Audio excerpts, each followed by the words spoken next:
بصورة قاف في القرآن. خالق کا پیغام، انسان کے نام، پرانی مضامین کا خلاصہ، روزانہ ایک پارہ، محترم پروفیسر ڈاکٹر محمد الیاس فیصل کے ساتھ۔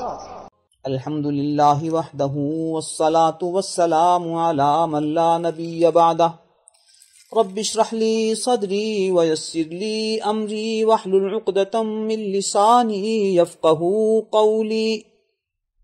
انشاءاللہ تعالی آج ہم قرآن کریم کے 26ویں پارے کا خلاصہ بیان کریں گے، جو سورۃ احقاف، سورۃ محمد، سورہ فتح، سورۃ حجرات، سورۃ قاف اور سورہ داریات کی چند آیات پر مشتمل ہے۔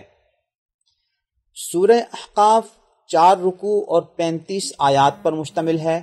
اس کی آیت نمبر 21 میں احقاف کا تذکرہ ہے، لہذا اس سورت کا نام ہی سورۃ احقاف ہے۔ اس سورت میں توحید کا بیان ہے، والدین کی فرما برداری کا تذکرہ ہے، قوم عاد کا ذکر ہے اور جنات کا قرآن کریم کو سن کر ہدایت پر آنے اور ایمان لانے کا تذکرہ ہے۔ سورۃ دخان کی آیت نمبر 38 میں فرمایا گیا تھا وَمَا خَلَقْنَا السَّمَاوَاتِ وَالْأَرْضَ وَمَا بَيْنَهُمَا لَاعِبِينَ، ہم نے آسمانوں اور زمینوں اور جو کچھ ان کے درمیان ہے اس کو کھیل کود کی وجہ سے پیدا نہیں کیا۔ یہاں سورہ احقاف کی آیت نمبر 3 میں اس حقیقت کو واضح کر دیا گیا کہ مقصد کائنات کیا ہے۔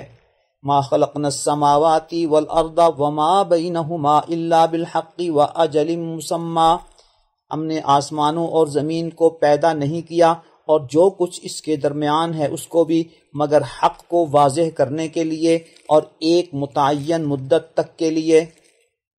ان دونوں آیات مبارکہ میں اللہ رب العزت نے تخلیق کائنات کی مقصدیت کی طرف قوم کو اور انسانوں کو متوجہ فرمایا ہے۔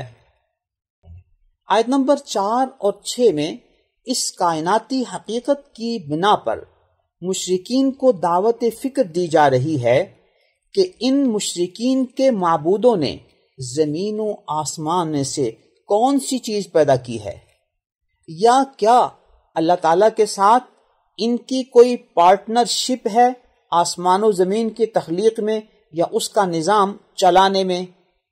یقیناً جواب یہی ہے کہ ہرگز نہیں۔ اللہ رب العزت ہی دعاؤں کو قبول کرنے کی صلاحیت رکھتے ہیں، جبکہ ان کے معبود ان کی دعاؤں کو قبول کر کے ان کو پورا کرنے کی صلاحیت نہیں رکھتے۔ قیامت کے دن یہی معبود ان کی عبادت کا انکار کر دیں گے، لہذا انہیں آج سوچنا چاہیے کہ وہ کیا کر رہے ہیں اور کیا ان کی کاوش کوئی مقصدیت کی طرف ان کو لے کے جا رہی ہے یا کسی تباہ کن انجام کی طرف لے کر جا رہی ہے۔ آیت نمبر 7 سے 12 تک قرآن کریم پڑھنے کی جو تاثیر ہے انسان پر، اس کی حقیقت کا بیان ہے کہ کوئی بھی انسان چاہے اس کو سمجھ کر سنے پڑھے یا بغیر سمجھے سنے پڑھے، اس قرآن کریم کی تاثیر بہرحال ایک حقیقت ہے۔ بعض دشمنان دین اس حقیقت کو چھپانے کے لیے یا تأثر دیتے تھے اور دیتے ہیں کہ یہ تو کوئی جادو ہے، جادو کی کتاب ہے اور یہ قرآن کی حقیقی تاثیر نہیں بلکہ جادو کی تاثیر ہے۔ اللہ رب العزت فرماتے ہیں کہ جس طرح قرآن ہم نے نازل کیا ہے، اس سے پہلے بھی تو اسی طرح کی اور کتابیں دیگر انبیاء پر نازل ہو چکی ہیں اور یہ قرآن اسی سلسلے کی ایک افضل ترین کڑی ہے۔ آیت نمبر 15 میں والدین اور خصوصاً والدہ کی قربانیوں کی وجہ سے ان کے ساتھ حسن سلوک کا تذکرہ ہے۔ یہاں اللہ تعالیٰ نے ہمیں ایک قرآنی دعا سکھائی ہے جو ہمیں یاد کر کے ہمیشہ اپنی دعاؤں میں شامل رکھنی چاہیے۔ رب اوزعنی ان اشکر نعمتک التی انعمت علی وعلی والدی وَأَنْ أَعْمَلَ صَالِحًا تَرْضَاهُ وَأَصْلِحْ لِي فِي ذُرِّيَّتِي إِنِّي تُبْتُ إِلَيْكَ وَإِنِّي مِنَ الْمُسْلِمِينَ۔ اے اللہ مجھے توفیق دے کہ میں تیرا شکر ادا کروں تیرے انعامات پر جو تو نے مجھ پر کیے ہیں اور میرے والدین پر کیے ہیں۔ اے اللہ مجھے توفیق دے کہ میں ایسے اعمال کروں جس سے تو راضی ہو جائے۔ اے اللہ میری اولاد کو نیک بنا دے۔ اے اللہ میں توبہ کرتا ہوں، میں تیری ہی طرف رجوع کرتا ہوں اور میں اپنے آپ کو مسلمانوں میں سے ہو کر آپ کے سامنے آ رہا ہوں۔ انسان چونکہ 40 برس تک میچور ہو جاتا ہے، لہذا یہاں 40 سالوں کا تذکرہ ہے تاکہ اس عمر میں انسان کی فکر و عمل میں تبدیلی آ جانی چاہیے اور انسان کو اللہ رب العزت کی طرف رجوع کر کے اپنی زندگی کے حقیقی مقصد کی طرف آنا چاہیے۔ آیت نمبر 20 میں اس حقیقت کو بیان کر دیا گیا کہ جنت والے جنت میں کیوں جائیں گے اور جہنم والے جہنم میں کیوں جائیں گے، اس لیے کہ جن لوگوں نے دنیا کی زندگی کو اللہ تعالیٰ کی رضا کے مطابق گزار لیا، جن چیزوں کے اختیار کرنے کا حکم دیا تھا ان کو اختیار کر لیا، جن چیزوں سے رکنے کا حکم دیا تھا ان سے رک گئے، تو وہ جنت میں جائیں گے۔ اور جنہوں نے دنیا کی زندگی کو آزادانہ گزارا اور یہاں ہی اپنے تمام تر مفادات، اپنی تمام تر خواہشات کو پورا کرنے کی کوشش کی اور اللہ تعالیٰ کے احکامات کے سامنے سر تسلیم خم نہ کیا، تو قیامت کے دن ایسے لوگوں سے کہا جائے گا کہ تم نے اپنی خواہشات کو دنیا میں پورا کر لیا اور اپنی زندگی کو اپنی خواہشات کے مطابق گزارا، اللہ کے احکامات کے مطابق نہیں گزارا، لہٰذا اب تمہارا ٹھکانہ جہنم ہے۔ آیت نمبر 21 سے 26 تک قوم عاد کا تذکرہ ہے جن کی طرف حضرت ہود علیہ السلام کو بھیجا گیا تھا۔ ان کا علاقہ اس وقت احقاف کہلاتا تھا۔ یہ علاقہ آج کل سعودی عرب کے علاقے نجران میں واقع ہے، جن پر ان کے کفر و شرک کی وجہ سے اس دور میں عذاب آیا تھا۔ آیت نمبر 29 میں اس بات کا تذکرہ ہے کہ سن 10 ہجری میں جب نبی اکرم صلی اللہ علیہ وسلم نے سفر طائف کیا، اہل مکہ سے نا امید ہو گئے کہ جن لوگوں نے اسلام قبول کرنا تھا انہوں نے اسلام قبول کر لیا، اب مزید ان میں کوئی ایسے نتیجے کی توقع نہیں ہے اور ان کی دشمنی حد تک پہنچ رہی ہے، تو نبی اکرم صلی اللہ علیہ وسلم نے اہل طائف کو دعوت دینے کے لیے سفر کیا، جو مکہ مکرمہ سے دشوار گزار رستوں سے ہوتے ہوئے تقریباً 100 کلومیٹر کے قریب فاصلے پر واقع ہے۔ لیکن طائف کے سفر میں بھی جب اہل طائف نے اس دعوت کو خوش آمدید نہیں کہا اور اس دعوت کو قبول نہیں کیا، تو نبی اکرم صلی اللہ علیہ وسلم کی طبیعت مبارکہ پر ایک بوجھ تھا اور اس بوجھل طبیعت کے ساتھ وہ سفر طائف سے واپس مکہ مکرمہ کی طرف آ رہے تھے کہ اس کیفیت میں نبی اکرم صلی اللہ علیہ وسلم جب مقام نخلا پر پہنچے، جو مکہ مکرمہ سے تقریباً 45 کلومیٹر کے فاصلے پر ہے، تو اس نخلا مقام پر نبی اکرم صلی اللہ علیہ وسلم تہجد کی نماز میں قرآن کریم کی تلاوت فرما رہے تھے کہ جنات کے ایک گروہ کا اس علاقے سے گزر ہوا۔ انہوں نے قرآن کریم کی آواز سنی اور سننے لگ گئے، قرآن کریم کے اس اسلوب سے متاثر ہوئے اور انہوں نے اسلام کی حقانیت کو سمجھ لیا۔ وہ خود بھی قرآن اور اسلام کی طرف متوجہ ہوئے اور واپس جا کر انہوں نے بقیہ جنات کو بھی اس حقیقت کی طرف بلایا۔ یوں ان جنات کا قرآن کریم کو سن لینا بقیہ بہت سے جنات کے اسلام قبول کرنے کا سبب بن گیا اور نبی اکرم صلی اللہ علیہ وسلم کو بہت خوشی ہوئی کہ انسانوں نے اس سطح پر میرے پیغام کو قبول نہیں کیا، لیکن اب میرا پیغام انسانوں کی حدود سے تجاوز کر کے جنات تک بھی پہنچ رہا ہے۔ سورت محمد کا آغاز ہے جو مدنی ہے، 4 رکوعوں پر مشتمل ہے اور اس کی 38 آیات ہیں۔ اس سورت مبارکہ میں اس بات کا تذکرہ ہے کہ اللہ پر ایمان لانے کے ساتھ ساتھ نبی اکرم صلی اللہ علیہ وسلم پر ایمان لانا بھی لازم ہے، اس کے بغیر نجات کی کوئی شکل نہیں ہے۔ نمبر 2، جنگی قیدیوں کی بابت کچھ تعلیمات ہیں۔ اسی صورت میں جنت و جہنم اور اہل جنت اور اہل جہنم کے اعمال کا تذکرہ ہے، جنت کی نعمتوں اور جہنم کی سختیوں کا تذکرہ ہے۔ پہلی آیت میں اس بات کا تذکرہ ہے کہ جو شخص کفر کی حالت میں رہتا ہے اور اسی پر مرتا ہے، اس نے اپنی زندگی میں اگر کچھ نیک اعمال کیے ہوتے ہیں تو وہ اس کے کفر کی بنا پر قبول نہیں ہوتے، اللہ کے ہاں وہ ضائع ہو جاتے ہیں، کیونکہ اعمال کی قبولیت کے لیے اسلام اور ایمان ضروری ہے۔ آیت نمبر 2 میں والذین آمنوا وعملوا الصالحات وآمنوا بما نزل علی محمد وهو الحق من ربهم، اس بات کا تذکرہ ہے کہ نجات کا معیار یہ ہے کہ جو لوگ اللہ پر ایمان لائیں، نیک اعمال کریں اور جو کچھ نبی اکرم صلی اللہ علیہ وسلم پر اتارا گیا ہے وہ اس پر ایمان لائیں، یعنی قرآن پر ایمان لائیں، اور قرآن نبی اکرم صلی اللہ علیہ وسلم پر اترا ہے۔ قرآن پر ایمان لانا نبی اکرم صلی اللہ علیہ وسلم کی رسالت پر ایمان لانا ہے اور انہیں اللہ کا سچا رسول ماننا ہے۔ بتایا گیا کہ یہی طریقہ حق ہے، اللہ رب العزت کی طرف سے یہی ایک معیار ہے۔ یہاں واضح طور پر بتا دیا گیا کہ اللہ تعالیٰ پر ایمان لانے کے ساتھ ساتھ نبی اکرم صلی اللہ علیہ وسلم کی سچی سچی رسالت پر ایمان لانا بھی ضروری ہے۔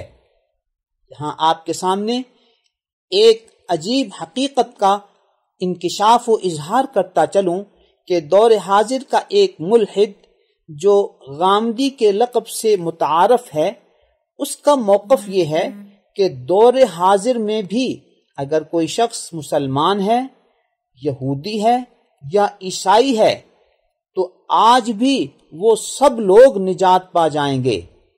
ظاہر ہے کہ آج کے یہودیوں اور عیسائیوں نے نبی اکرم صلی اللہ علیہ وسلم پر تو ایمان نہیں لایا، پھر وہ کیسے نجات پائیں گے؟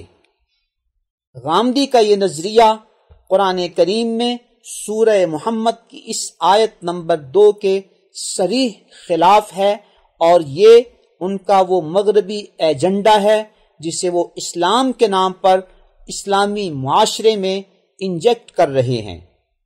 افسوس ہے کہ ہمارے بعض چینلز اور اینکرز ان کے اس قسم کے الہادی افکار کو پروموٹ کر رہے ہیں۔ ان کو اپنی اس پالیسی پر نظر ثانی کرنی چاہیے۔ آیت نمبر 4 میں جنگی قیدیوں کی بابت کچھ تعلیمات بتائی گئی ہیں، فَإِمَّا مَنًّا بَعْدُ وَإِمَّا فِدَاءً، یا تو ان کو احسان کر کے چھوڑ دو یا فدیہ لے کر چھوڑ دو۔ اگر ہم قیدیوں کے بارے میں سوچیں تو ہمارے سامنے ان کے 4 آپشن آتے ہیں۔ نمبر 1، ان کو قتل کر دیا جائے۔ نمبر 2، ان کو قیدی بنا لیا جائے، ان کو غلام بنا لیا جائے۔ نمبر 4، انہیں آزاد کر دیا جائے۔ اگر انہیں قتل کریں گے تو ان انسانوں میں پتہ نہیں کتنے قیمتی دماغ ہیں جو معاشرے کے لیے مفید ثابت ہو سکتے ہیں، اور ان کے قتل سے انسانیت ان کی صلاحیتوں سے محروم ہو جائے گی۔ لہٰذا بہتر یہی ہے کہ ان کو قتل نہ کیا جائے، باوجود کہ وہ کسی ملک کے خلاف جنگ میں مصروف تھے اور ہاں یا نہ زندگی اور موت کی جنگ لڑ رہے تھے۔ دوسری شکل، اگر ان کو قیدی بنا لیا جائے تو آپ پر مخفی نہیں کہ قیدی کس مشکل زندگی میں اپنا وقت گزار رہے ہوتے ہیں. ان کی کال کوٹڑیاں، ان کی خوراک، ایک بند ماحول میں ان کا وقت کس مشکل اور کٹھن حالات سے گزرتا ہے، اور وہ معاشرے کی زندگی کو، کھلی ہوا کو دیکھنے سے محروم اور مایوس ہو جاتے ہیں. اس سے بھی انسانیت کو بہت زیادہ نقصان ہوتا ہے اور انسانی نفسیات پر منفی اثر پڑتا ہے. تیسری صورت یہ ہے کہ انہیں غلام بنا لیا جائے. غلام بنانے کی صورت میں انہیں معاشرے میں اپنا عملی کردار اور اپنی صلاحیتوں کو بروئے کار لانے کا موقع ملتا ہے، اور وہ ایک آزاد فضا میں اپنی زندگی گزار رہے ہوتے ہیں. لہذا قیدی بنانے سے غلام بنا لینا ایک انسان کے لیے بہت بہتر نظر آتا ہے. چوتھی شکل یہ ہے کہ انہیں اسی وقت آزاد کر دیا جائے. اگر انہیں آزاد کر دیں گے تو نہ جانے تھوڑی ہی دیر میں وہ دوبارہ جتھا بن کر حملہ آور ہو جائیں گے اور نقصان پہنچائیں گے. یہاں جب ہم غلام کا تذکرہ کرتے ہیں تو اس موقع پہ مفتی اعظم مفتی محمد شفیع صاحب رحمۃ اللہ علیہ کی تفسیر معارف القرآن جلد 8 صفحہ 27 پر کچھ بنیادی معلومات کا تذکرہ بھی ملازم معلوم ہوتا ہے. حضرت فرماتے ہیں کہ جنگ کے بعد جنگی قیدیوں کے لیے قتل، قید، غلامی، آزادی، یہ سب آپشن حکمران کے سامنے موجود ہوتے ہیں. ان کو غلام بنا لینا واجب اور ضروری نہیں، ایک آپشن اور اختیار ہے. اگر وہ مناسب سمجھیں تو قتل کر دیں، مناسب سمجھیں قیدی بنا لیں، مناسب سمجھیں غلام بنا لیں، مناسب سمجھیں آزاد کر لیں. تو غلام بنا لینا ایک آپشن ہے. دوسری حقیقت انہوں نے یہ بیان فرمائی کہ اگر دو ملکوں میں اس بات کا معاہدہ ہو کہ وہ ایک دوسرے کے ساتھ جنگ کی شکل میں دوسرے کی جنگی قیدیوں کو غلام نہیں بنائیں گے تو ان دونوں ملکوں کو اس معاہدے کی پاسداری کرنی چاہیے. جب ان کی جنگ ہو تو وہ اپنے قیدیوں کو غلام نہ بنائیں. یہاں یہ حقیقت واضح ہو گئی کہ یہ ان دو ملکوں کا وقتی معاہدہ ہے، لیکن شریعت کا جو حکم ہے اور شریعت کا جو اختیار ہے وہ تا قیامت باقی ہے، کیونکہ قرآنی احکامات قیامت تک کے لیے ہیں. یہ دو ملکوں کا وقتی معاہدہ اسلامی شریعت کو منسوخ نہیں کرتا، بلکہ انہیں اس معاہدے کی پاسداری کا حکم دیتا ہے جب تک وہ ملک موجود ہیں، جب تک ان کا یہ معاہدہ موجود ہے.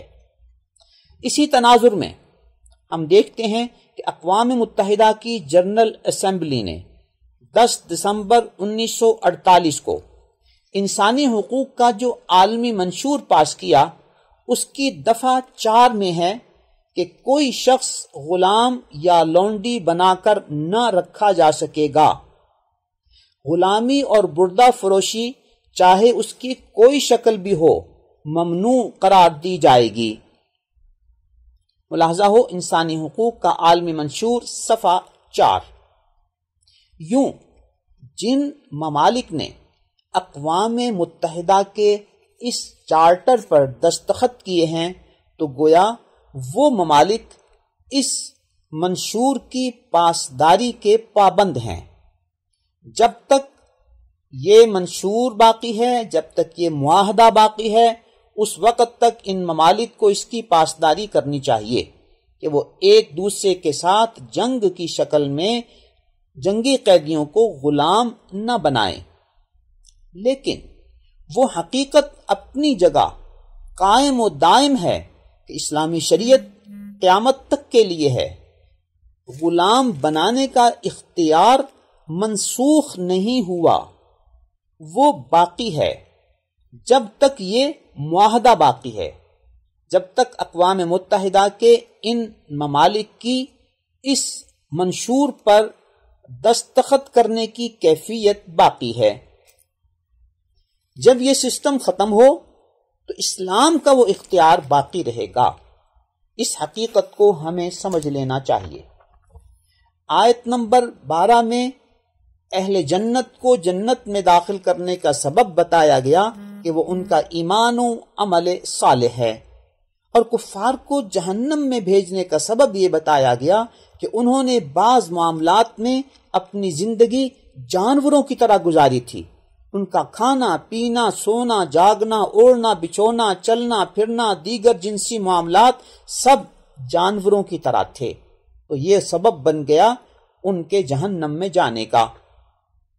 آیت نمبر 15 میں جنت کی منظر کشی کی گئی ہے کہ اس میں صاف پانی، دودھ، صاف شفاف شراب اور شہد کی نہریں جاری ہوں گی، ہر طرح کے پھل مہیا ہوں گے، اور اللہ تعالیٰ کی مغفرت عطا کر دی جائے گی، اور یہ اہل جنت ہمیشہ اس جنت میں رہیں گے۔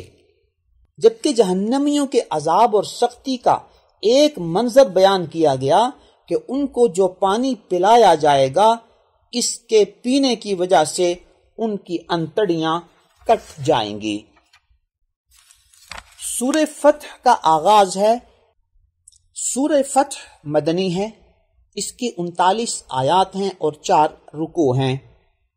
اس صورت میں صلح حدیبیہ کو فتح مبین قرار دیا گیا ہے، اور اس معاشرتی نفسیاتی حقیقت کو بیان کیا گیا ہے کہ بعض لوگ ہمارے آپ کے اچھے حالات میں ہم سے قریب ہوتے ہیں اور مشکل حالات میں ہم سے دور ہوتے ہیں۔ اللہ رب العزت نے بیعت رضوان میں شریک ہونے والوں کے لیے اعلان رضا کر دیا ہے۔ اس صورت میں اس بات کا تذکرہ ہے کہ حدیبیہ کے اگلے سال عمرے کا موقع مل جائے گا، اور اس صورت کے آخر میں صحابہ کرام کی عظمت و فضیلت کا تذکرہ ہے۔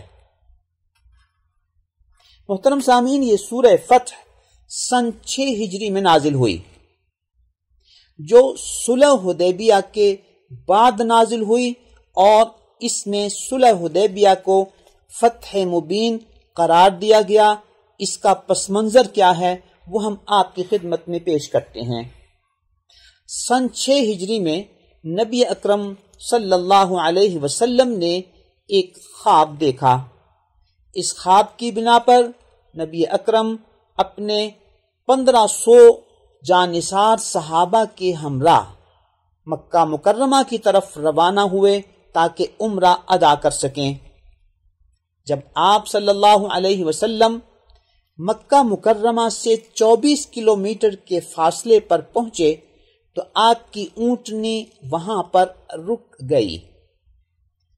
قریش کو بھی معلوم ہو گیا کہ نبی اکرم صلی اللہ علیہ وسلم عمرے کی غرض سے آ رہے ہیں۔ انہوں نے نبی اکرم صلی اللہ علیہ وسلم اور آپ کے 1500 صحابہ کو مکہ مکرمہ داخل ہونے سے منع کر دیا اور انہیں عمرہ نہیں کرنے دیا۔ نبی اکرم صلی اللہ علیہ وسلم نے سیدنا عثمان بن عفان رضی اللہ تعالی عنہ کو اہل مکہ کے ساتھ مذاکرات کے لیے بھیجا۔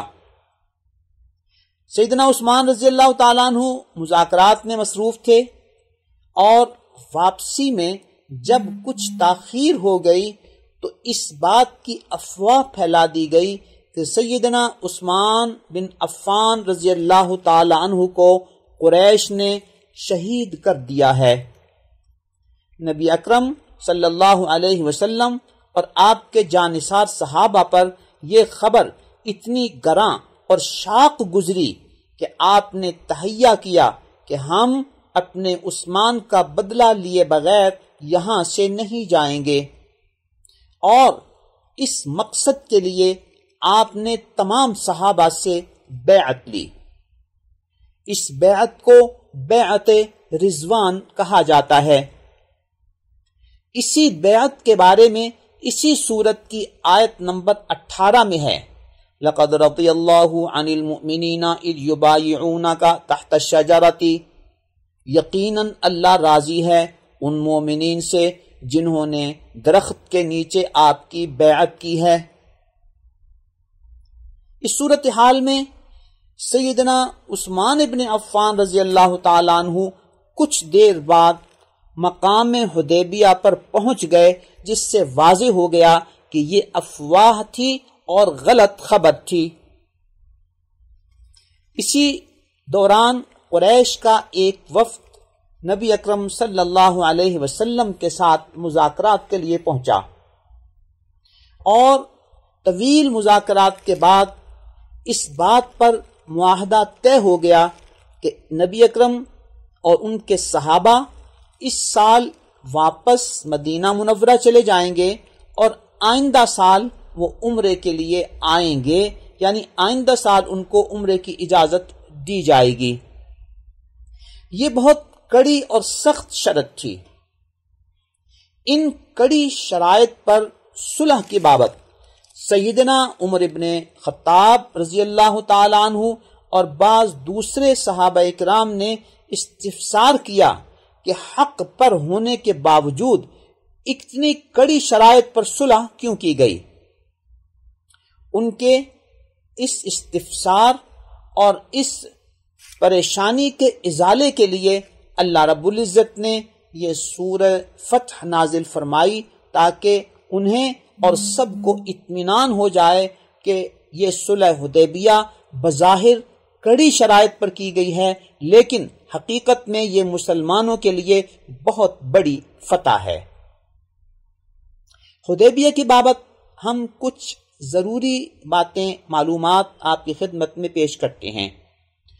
حدیبیہ کے مقام پر ایک کنواں تھا، جس کی وجہ سے یہ سارا علاقہ حدیبیہ کے نام سے مشہور و متعارف ہو گیا۔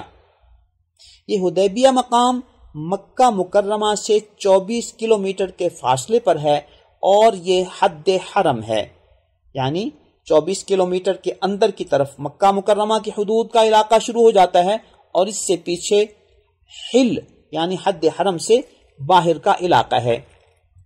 آج کل یہ علاقہ شمیسی کہلاتا ہے۔ نبی اکرم صلی اللہ علیہ وسلم یہاں قیام فرما تھے، اور صحابہ کرام اپنا دینی وقت نبی اکرم صلی اللہ علیہ وسلم کی تعلیمات کے مطابق گزار رہے تھے کہ پانی کی قلت محسوس ہوئی۔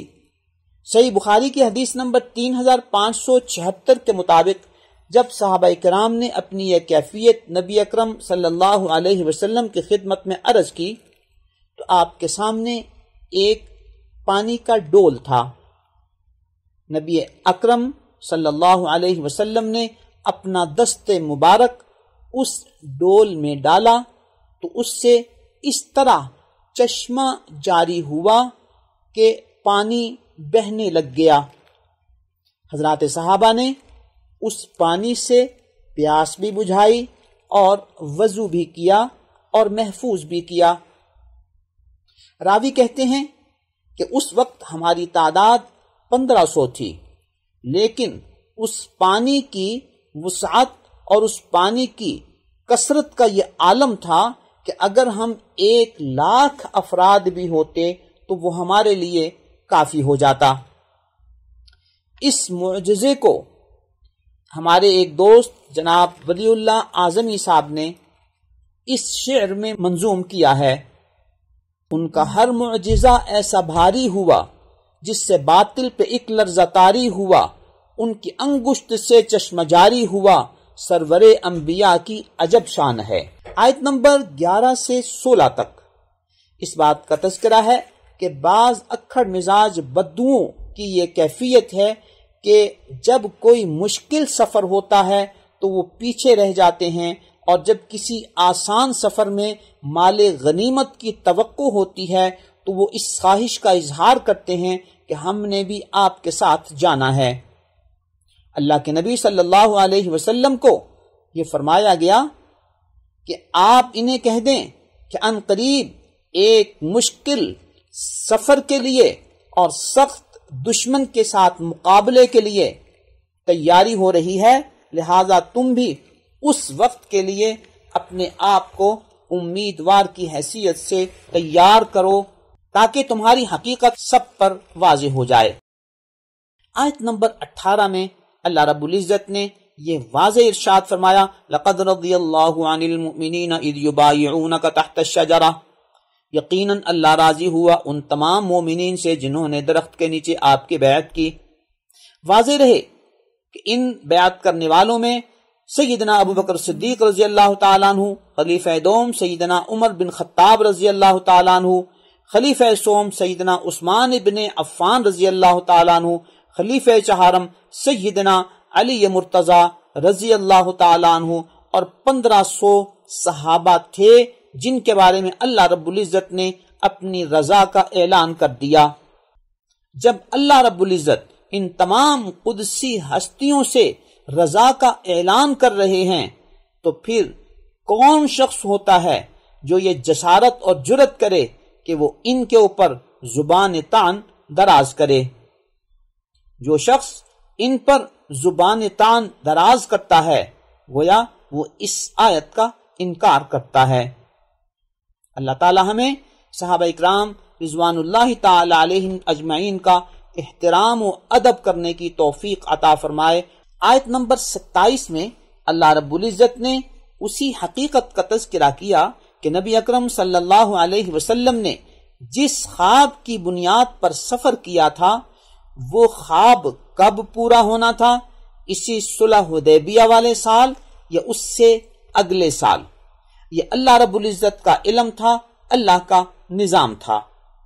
گو کہ یہ خواب سن 6 ہجری میں دیکھا اور اسی خواب کی بنیاد پر سفر بھی کیا، صحابہ نے بھی سفر کیا، لیکن نبی اکرم صلی اللہ علیہ وسلم جب مکہ کے 24 کلومیٹر کے فاصلے پر حد حرم تک پہنچے تو آپ کو آگے جانے سے روک دیا گیا اور نتیجتاً آپ کو واپس آنا پڑا۔ یہ اللہ رب العزت کا اپنا ایک نظام ہے جس کے بابت ارشاد فرمایا فَعَلِمَ مَا لَمْ تَعْلَمُوا، اللہ تعالیٰ ان چیزوں کو جانتا ہے جنہیں تم نہیں جانتے۔ محترم سامعین، اللہ تعالیٰ اپنے نبی مکرم کو غیب کی باتیں بتانے پر آئیں تو انہیں بتا دیں کہ عالم دنیا سے آپ کے پردہ فرمانے کے بعد سب سے پہلے آپ کی لخت جگر خاتون جنت سیدہ فاطمہ آ کر ملیں گی، اور آپ کی ازواج مطہرات میں وہ بیوی آئے گی جس کے بارے میں نبی اکرم صلی اللہ علیہ وسلم نے ارشاد فرمایا کہ میری بیویوں میں سب سے پہلے اس کو وفات ہوگی جس کے بارے میں اطولکن یدن، لمبے ہاتھ والی فرمایا، اور وہ سیدہ زینب بنت جحش تھی جو آپ کی وفات کے بعد سب سے پہلے فوت ہوئیں۔ اس بات کا تذکرہ صحیح مسلم میں موجود ہے۔ اللہ تعالیٰ اپنے نبی کو بتانے پہ آئیں تو مکہ سے مدینہ منورہ ہجرت کرتے ہوئے جس شخص نے آپ کا انتہائی قریبی تعاقب کیا اس کا نام سراقہ بن مالک تھا۔ جب وہ انتہائی قریب پہنچا تو نبی اکرم صلی اللہ علیہ وسلم نے اس کو بلا کر غیب کی یہ خبر سنائی کہ ایک وقت آئے گا جب تمہیں فارس کے بادشاہ کسرا کے کنگن پہنائے جائیں گے، یعنی ہم جہاد کریں گے یا میرے امت جہاد کرے گی اور کسرا کے کنگن مال غنیمت میں ملیں گے اور وہ تمہیں پہنائے جائیں گے۔ سراقہ اس بات کو سن کر متاثر ہوا اور واپس چلا گیا۔ یہ اللہ تعالیٰ نے نبی اکرم صلی اللہ علیہ وسلم کو غیب کی خبر بتائی۔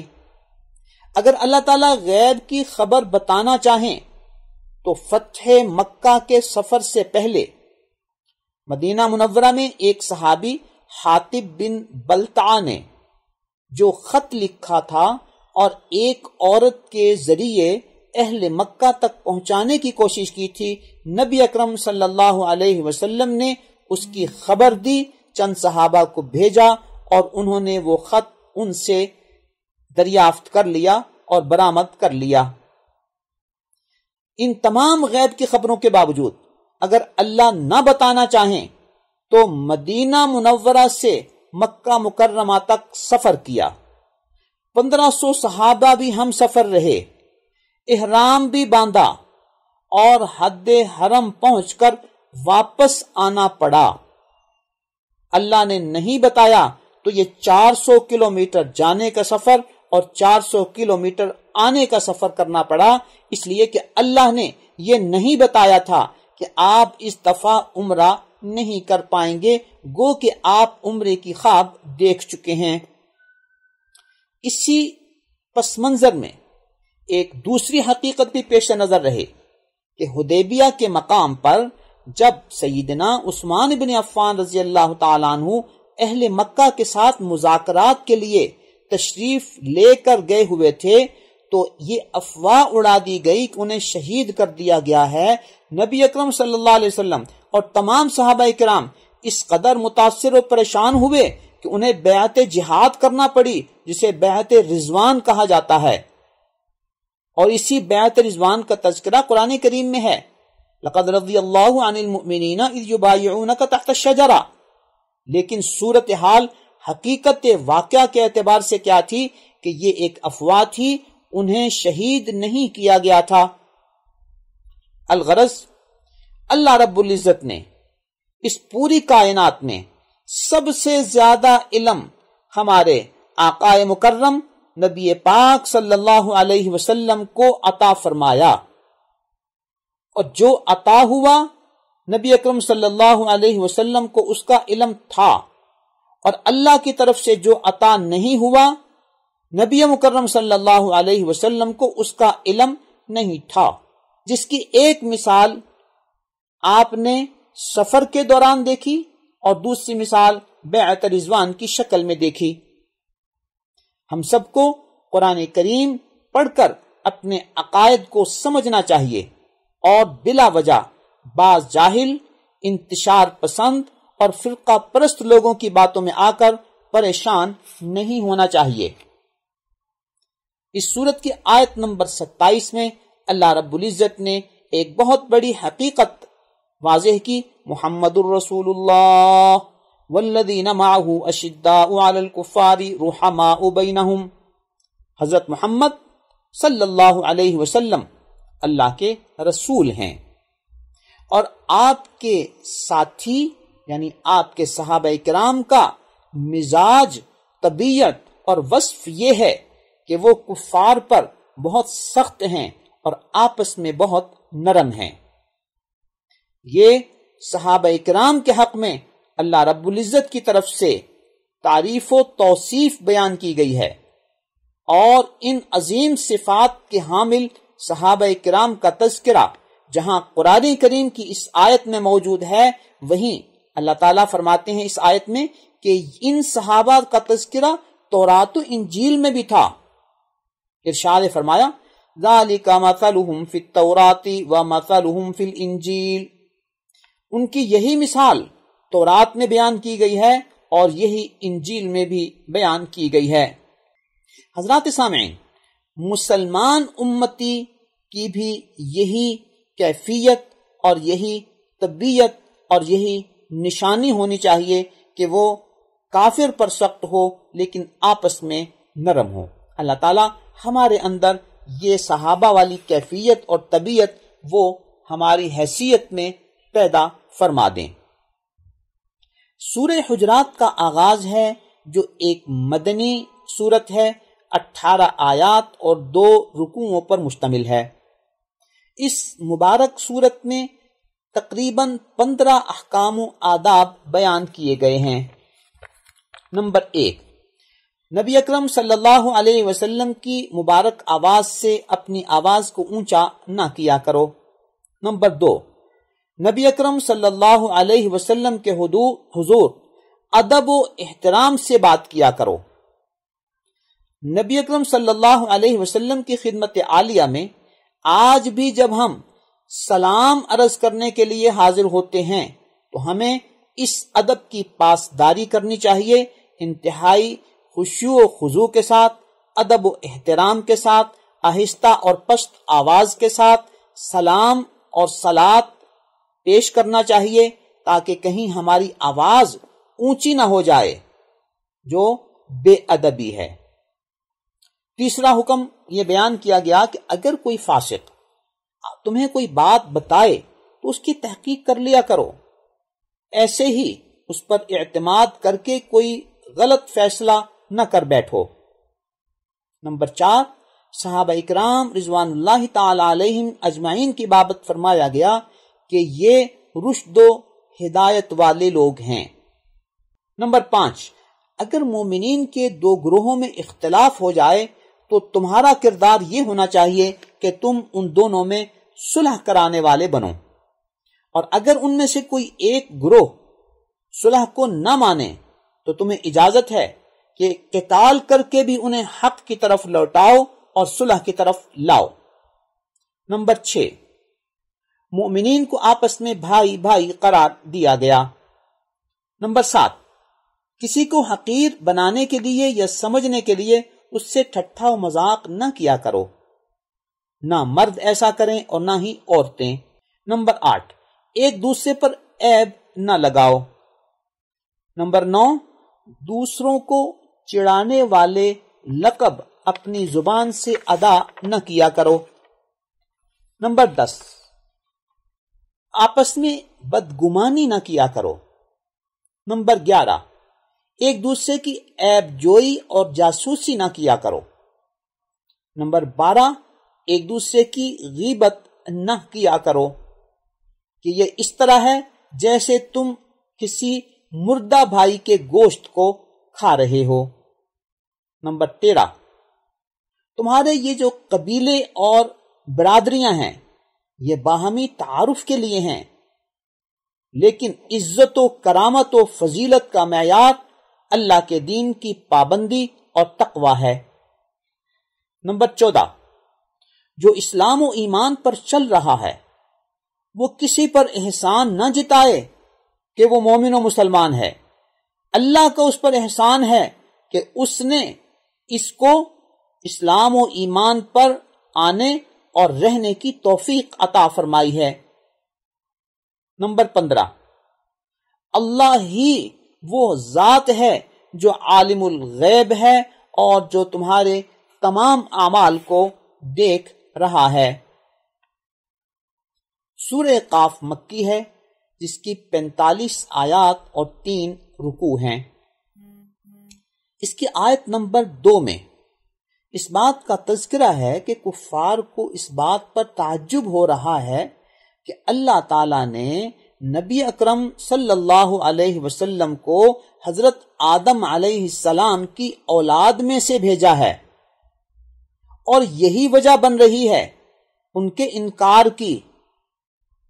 آیت نمبر 3 سے آیت نمبر 11 تک اس بات کا تذکرہ ہے کہ جو لوگ قیامت کے دن دوبارہ اٹھنے پر تعجب کرتے ہیں وہ اس بات پر غور کریں کہ اللہ تعالیٰ ہی وہ ذات ہیں جنہوں نے آسمانوں کو بنایا، انہیں مزین کیا اور ان میں کوئی شگاف نہیں رہنے دیا۔ اللہ تعالیٰ نے زمین کی تخلیق کی، اس میں پہاڑوں کو رکھا، آسمان سے یعنی بلندی سے بارش نازل ہوتی ہے جس سے مختلف کھیتیاں اگتی ہیں، خوشے والی کھجوریں اگتی ہیں، بنجر اور مردہ زمین آباد و زندہ ہو جاتی ہے۔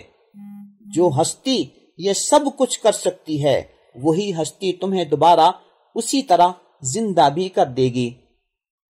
آیت نمبر 16 سے 26 تک ہے کہ انسان کو ہم نے پیدا کیا اور ہم اس کی شہرگ سے بھی زیادہ قریب ہیں۔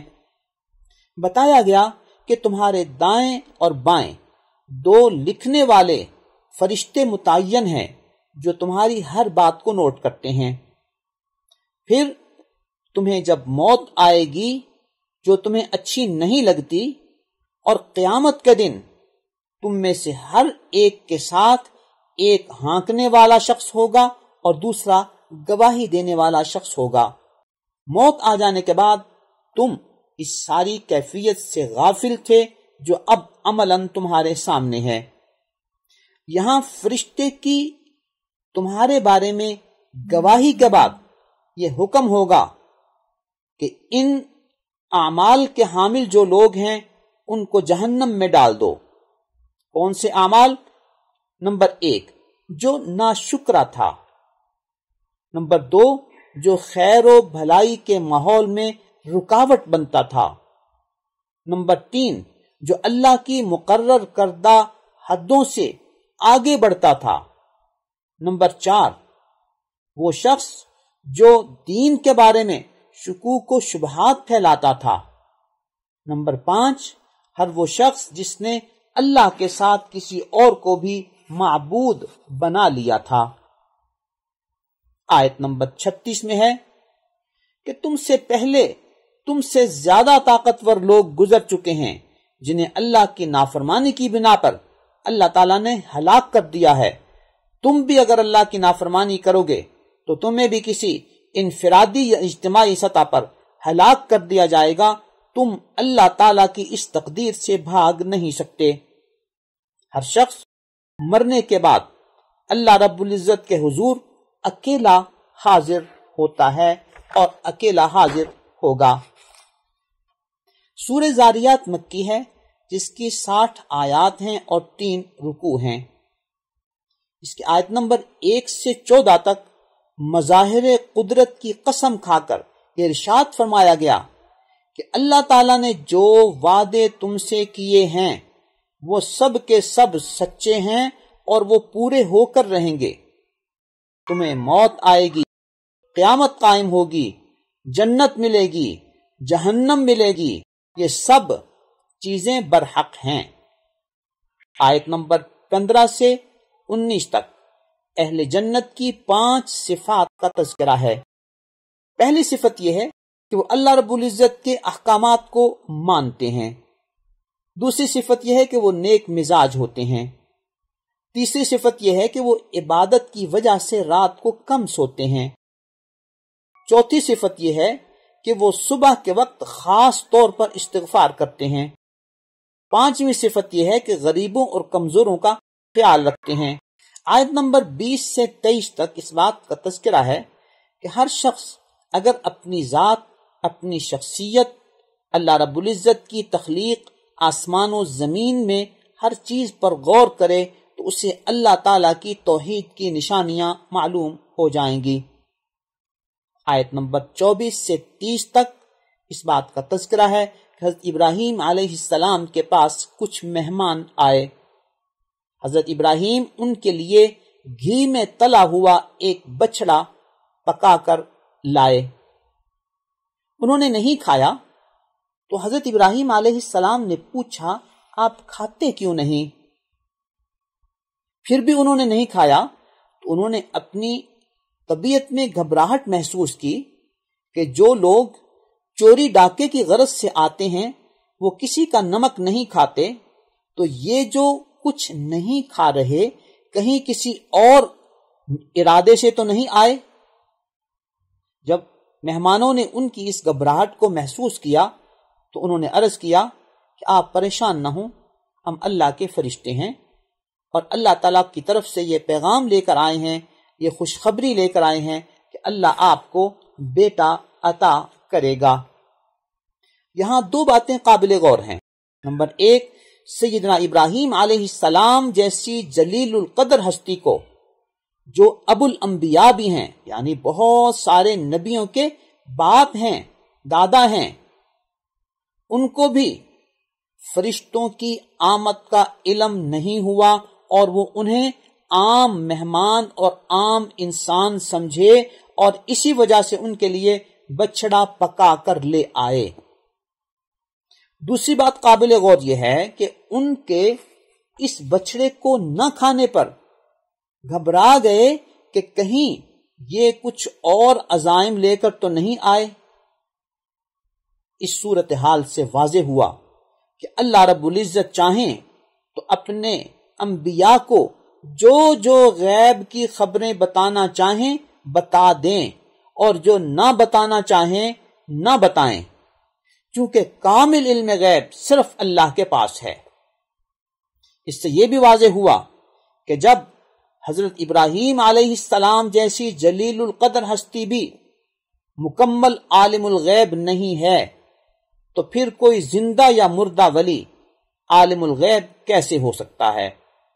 دعا ہے کہ اللہ تعالی ہمیں قرآن کریم کے صحیح اور سچے سچے پیغام سے وابستہ رکھے اور انہی عقائد کو اپنانے کی ہمیں توفیق عطا فرمائے جو ہماری نجات کا معیار ہیں۔ آمین ثم آمین۔